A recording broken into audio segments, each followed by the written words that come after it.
दिया हुआ है कि एपी 3/2, 1/2, -1/2, -3/2।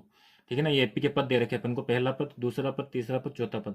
और यहाँ पे डॉट डॉट लगा, मतलब ये अनंत तक जा रही है। मतलब ये किस प्रकार की समांतर श्रेणी है आपकी? अपरिमित समांतर श्रेणी, क्योंकि इसमें पदों की संख्या जो है हमें पता नहीं है कितने हैं। ठीक है ना, अनंत तक जा रहे हैं। इसके लिए आपको प्रथम पद लिखना है ए और सार्वंतर डी लिखना है। ठीक है ना, तो वैसे आपको एपी देखते ही पता चल गया कि यहाँ पर एपी में जो प्रथम पद है, प्रथम पद जिसको अपन ए से लिखते हैं, कौन है प्रथम पद? 3/2। ठीक है, और आपको क्या लिखना है? सार्वंतर लिखना है, सार्वंतर, जिसको अपन डी से प्रदर्शित करते हैं। और डी क्या होता है? किन्हीं भी दो क्रमागत पदों का अंतर, है ना। जैसे मैं यहाँ सबसे पहले ले लेता हूँ A2 - A1, तो A2 कौन है? 1/2। A1 कौन है? 3/2। तो A2 का मान रखना है आपको 1/2 माइनस 3/2। इसको आपको हल करना है। तो हल करेंगे तो परिमेय संख्या को हल कैसे करते हैं? लसअ लेके, 2 और 2 का लसअ 2 आ गया, 2 का 2 में भाग लगाया 1, 1 को 2 के अंश से गुणा किया 1 से, तो वापस क्या आ जाएगा? 1 आ जाएगा। माइनस 2 का 2 में भाग लगाया 1, 1 को 2 के अंश से यानी 3 से गुणा करेंगे तो 3 आ जाएगा। अब 1 - 3 क्या होता है? 1 - 3 होता है -2, और बटे में कौन है? 2। तो -2/2 क्या हो गया अपने पास? -1। तो एक तो ये आ गया D1, इसको अपन मैं D1 कह देता हूँ, है ना, जिसका सूत्र A2 - A1 था। ठीक है, अब एक और निकाल लेते हैं, D2, यानी कि A2 - A1 अपन ने कर लिया। अब अपन A3 - A2 कर लेते हैं। तो A3 क्या है अपने पास?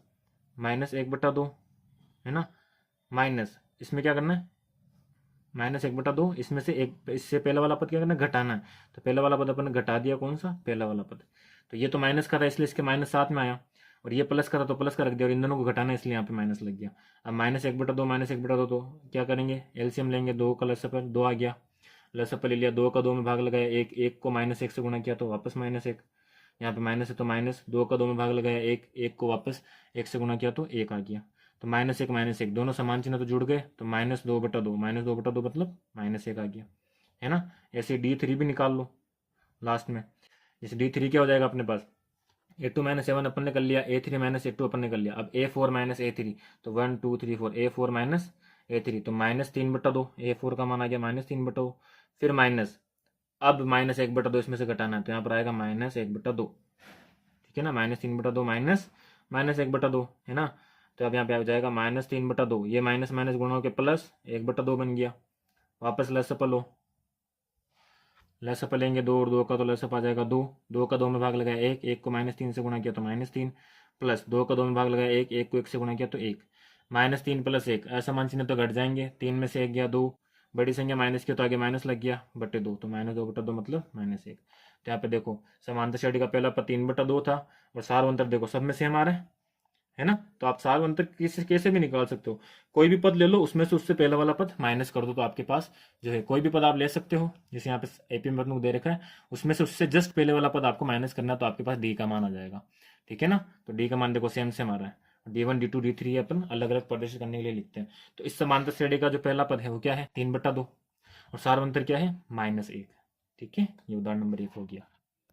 आते हैं उदाहरण नंबर 2 पे। दिया है कि संख्याओं की निम्नलिखित सूचियों में से कौन कौन एपी नहीं है। यदि इनमें से कोई एपी है तो उसके अगले दो पद लिखिए। आपको ये बताना है कि जो आपको एपी दे रखी है 4, 10, 16, 22, ये समांतर श्रेणी है या नहीं है। ठीक है ना, और अगर है तो इसके अगले दो पद लिखो। तो ये अपन को कैसे पता चलेगा कि कोई समांतर श्रेणी होती है या नहीं होती है? अपन उनके क्रमागत पदों का अंतर देखते हैं कि दो क्रमागत पदों में, 4 में 10 में, 10 में 16 में, 16 में 22 में कितने का अंतर आ रहा है। अगर ये अंतर समान है, एक जैसा है, तो ये एपी है ना। और अगर अंतर समान नहीं है, मतलब जो सार्व अंतर है डी, वो अगर सेम नहीं है, तो ये एपी नहीं है। तो अपन यहाँ पे देखते हैं सबसे पहले, है ना। इस एपी के अंदर देखो A1 यानी ए का मान क्या है अपने पास? 4, A2 कौन है? 10, A3 कौन है? 16, A4 कौन है? 22, ऐसे चलता जा रहा है। ये आगे डॉट डॉट लगा हुआ है ना, ये अपरिमित एपी है, क्योंकि इसमें पदों की संख्या अपरिमित है। ठीक है, अब अपन को डी निकालना है, सार बनता है। तो सबसे पहले मैं D1 लिख देता हूँ यहाँ पे। D1 का सूत्र होता है A2 - A1। A2 कौन है? 10 -4, तो 10 - 4 बराबर कितना आ गया? 6 आ गया। ठीक है ना, ऐसे मैं D2 निकाल देता हूँ, दूसरा सार बनता है। D2 क्या हो जाएगा? A3 - A2। A3 कौन है? 16, A2 कौन है? 10, तो 10, 16 - 10 क्या हो गया? 6। इसी तरह से अपन D3 निकाल देते हैं। D3 क्या होता है? A4 - A3। A4 का मान है 22 - 16, तो 22 - 16 भी क्या हो गया अपने पास? 6। तो यहाँ पे क्या पता चलता है अपन को कि जो सार्व अंतर है दो क्रमागत पदों के बीच में जो अंतर है डी का मान वो समान आ रहा है। अतः दी हुई सूची क्या है, एक एपी है। तो अपन यहाँ पे लिख देंगे इसका, मैं यहाँ पे आपके लिए लिख देता हूँ कि दी गई सूची में दो क्रमागत पदों का अंतर समान है, अतः यह एक समांतर श्रेणी यानी एपी है, जिसका प्रथम पद ए क्या है 4 तथा सार्व अंतर बी क्या है 6। ठीक है, ये हो गया आपका फर्स्ट। एपी दे रखी है अपन को, मतलब अपन को बताना है कि एपी है या नहीं है। जो सूची दे रखी है वो है 1 -1 -3 -5।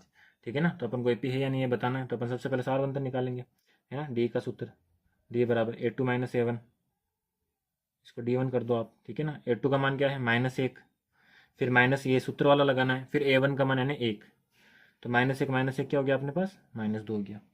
ठीक है ना, ऐसे ही D2 निकाल देता हूँ मैं यहाँ पे। D2 हो जाएगा अपने पास A3 - A2। A3 का मान क्या है, A3 है -3, फिर माइनस सूत्र वाला लगा, फिर A2 का मान -1, तो A2 की जगह -1 रखेंगे। इस चीज़ का आपको खास ख्याल रखना है कि माइनस कितनी बार लग रहा है। ठीक है ना, यहाँ पे माइनस पहले सूत्र वाला लगा, फिर A2 का मान ही -1 है तो -1 पूरा रखेंगे अपन। तो ये हो जाएगा -3 माइनस +1, और -3 + 1 क्या होता है -2 होता है। ठीक है ना, ऐसे अपन क्या निकाल देंगे D3 निकाल देंगे। तो D3 का सूत्र हो जाएगा A4 - A3। A4 यहाँ पे कौन है -5, फिर माइनस सूत्र वाला लगा, फिर A3 यानी -3, तो A3 का मान अपन रखेंगे -3। ठीक है, तो हो जाएगा -5 माइनस माइनस प्लस बन गया 3, -5 + 3 क्या बन गया -2। तो यहाँ पर भी अपन को क्या देखने को मिल रहा है कि दो क्रमागत पदों का अंतर क्या है, समान है, -2 -2 -2। तो दी हुई सूची क्या होगी एपी। तो यहाँ पर अपन लिख देंगे कि दो क्रमागत पदों का अंतर समान है, अतः दी गई सूची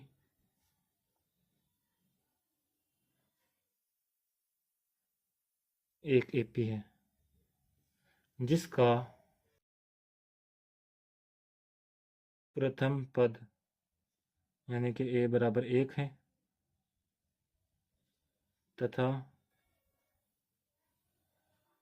सार्व अंतर यानी कि D बराबर क्या है -2। यह हो गया आपका सेकेंड। सूची दे रखी है अपन को -2 +2 -2 +2 -2, और यह अनंत तक चलती जा रही है अपरिमित रूप से। ठीक है ना, तो अपन को हल निकालना कि ये एक एपी है या नहीं है। सबसे पहले अपन क्या निकालेंगे D1 निकालेंगे। D1 का सूत्र क्या होता है A2 - A1। A2 का मान क्या है +2, फिर माइनस लगेगा, फिर A1 का मान -2 है तो -2 रखेंगे।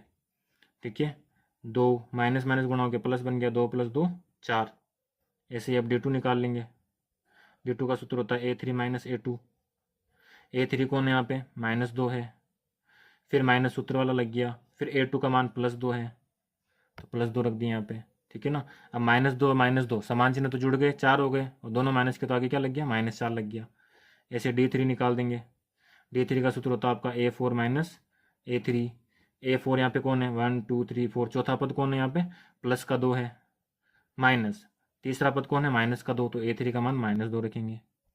ठीक है, फिर ये 2 माइनस माइनस प्लस 2, 2 + 2 क्या हो गया 4 हो गया, तो D3 का मान अपने पास 4 आ गया। तो यहाँ पे देखो आपको क्या देखने को मिल रहा है कि D1 का मान तो +4 है, D2 का मान -4 है, फिर D3 का मान 4 है, तो असमान हो गया, अलग अलग हो गया ना मान। तो ये जो दी हुई सूची है ये एपी नहीं है। तो अपन यहाँ पे क्या लिखेंगे कि दो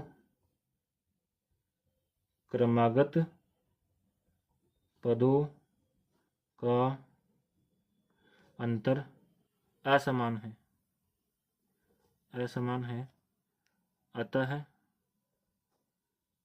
दी गई सूची एक एपी नहीं है। ठीक है, ये हो गया आपका क्वेश्चन खत्म। आते हैं लास्ट उदाहरण पे। सूची दे रखी है अपन को, 1 1 1 2 2 2 3 3 3 और ऐसे अनंत तक चल रहा है ना। अपन को बताना है कि एपी है या नहीं है। तो बस सबसे पहले D1 निकाल लो, A2 माइनस A1 यानी 1 minus 1, A2 minus A1, A2 का मान है 1 माइनस A1 का भी 1, तो 1 माइनस 1 क्या हो गया 0। D2 निकाल लो, A3 माइनस A2, A3 कौन है 1 है और A2 भी 1 है, तो 1 माइनस 1 ये भी क्या हो गया 0।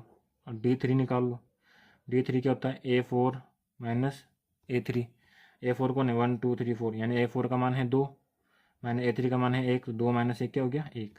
तो ऐसे अगर आप D4 निकालोगे वो भी 1, D5 भी 1 आएगा, फिर D6 2 आ जाएगा आपका, 3 माइनस 2 है ना। 3 माइनस 2 1 आ जाएगा और फिर 3 माइनस 3 0 आ जाएगा ये ऐसे। तो यहाँ पर D का मान क्या हो गया ऐसा मान हो गया।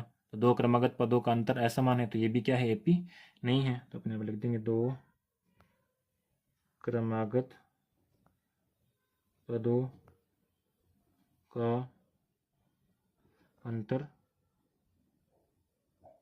असमान है, अतः दी गई सूची एक एपी नहीं है, समांतर श्रेणी नहीं है। ये हो गया आपका उदाहरण नंबर 2 खत्म। ठीक है।